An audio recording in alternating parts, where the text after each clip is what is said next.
Mais d'abord le journal de 8h sur Europe 1, Fanny Marceau. Bonjour Fanny. Bonjour Dimitri, bonjour à tous. Qui du psychotique ou de l'islamiste a commis l'attentat de samedi soir à Paris? On peut se poser la question alors que le ministre de l'Intérieur dénonce un ratage dans la prise en charge psychiatrique d'Armand Rajabpour Miandoab. Bonjour William Molinier. Bonjour Fanny, bonjour à tous. Après des heures d'un interrogatoire qui se poursuit ce matin, les propos et l'attitude de l'assaillant ne laissent plus vraiment place au doute.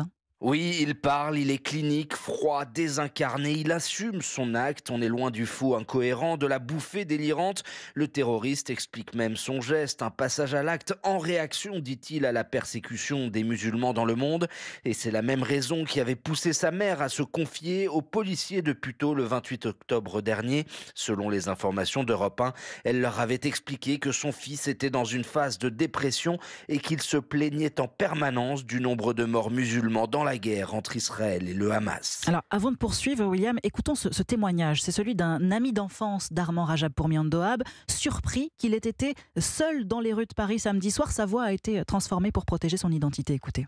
On le voyait très souvent dans le quartier, donc même nous on avait peur, on se disait on espère qu'il est sorti de prison et que tout va bien, mais apparemment il était suivi, il était tout le temps surveillé, donc la vraie question qu'on se pose c'est comment ça se fait qu'il se retrouve un samedi soir à Paris sans surveillance alors qu'il avait toujours des agents qui le suivaient, nous on les voyait dans le quartier, donc ça a vu ça de nos propres yeux. Voilà, des propos recueillis sur CNews par Laurence Ferrari. Mais ce témoignage le rappelle, William, le terroriste était sorti de prison en 2020.